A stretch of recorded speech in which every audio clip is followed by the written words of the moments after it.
السلام علیکم، امید ہے مزاج بخیر ہوں گے، اپنا اور آس پڑوس کا ڈھیر سارا خیال بھی رکھ رہے ہوں گے۔ آبدی میڈیا میں خوش آمدید ناظرین۔ ایک خطرناک خون ریز جنگ کے بعد بالآخر بگن علاقے میں آپریشن کیا گیا، اور جو جگہ بند کی گئی تھی وہ کھول دی گئی، اور حکومت کی طرف سے اسلحہ بھی پکڑا گیا جو بڑی تعداد میں تھا، بھاری بھرکم تعداد میں۔ کیا وہاں کے اہل سنت والجماعت، سنی عوام اس آپریشن سے خوش ہے یا نہیں؟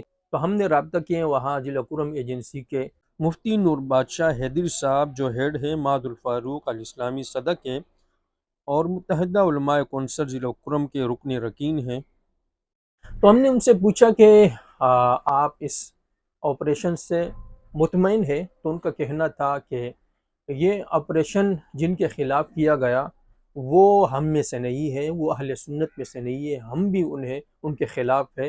انہیں خوارج کہتے ہیں، فتنہ خوارج ہے وہ، ان کے خلاف آپریشن ہونا چاہیے تھا جنہوں نے کانوائے پہ حملہ کیا۔ اس آپریشن سے عوام بہت زیادہ ان متاثرین کا بھی کچھ مداوع ہونا چاہیے۔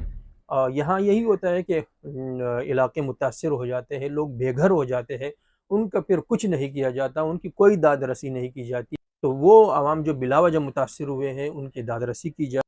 ہمارا مطالبہ یہ ہے کہ اپر کرم میں بھی یہ آپریشن کیا جائے، جہاں زینبیون اور فاطمیون کے دہشت گرد ہے اور ان کے پاس بھاری خطرناک اسلحہ ہے جس کے ثبوت بھی موجود ہے، وہاں کیوں آپریشن نہیں کیا جا رہا؟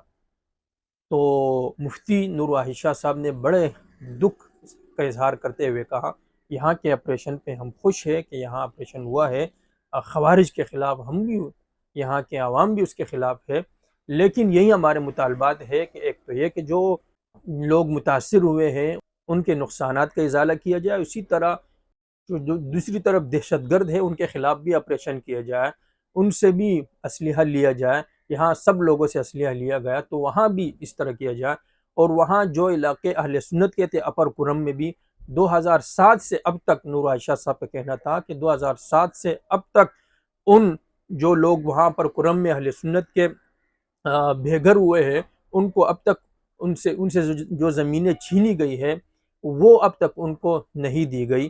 تو ہمارے مطالبات یہ ہے کہ ان کو وہ گھر بھی دیا جائے، اور اپر کرم میں بھی اسی طرح کا آپریشن جلد از جلد کیا جائے، تاکہ صحیح معنوں میں کرم ایجنسی میں امن و امان کی فضا قائم ہو۔ آج کی محفل میں اتنا ہی، اگلی ملاقات تک کے لیے اجازت دیجیے گا، اس کے ساتھ ہی اپنا اور آس پڑوس کا ڈھیر سارا خیال بھی رکھیے گا۔ اللہ حافظ۔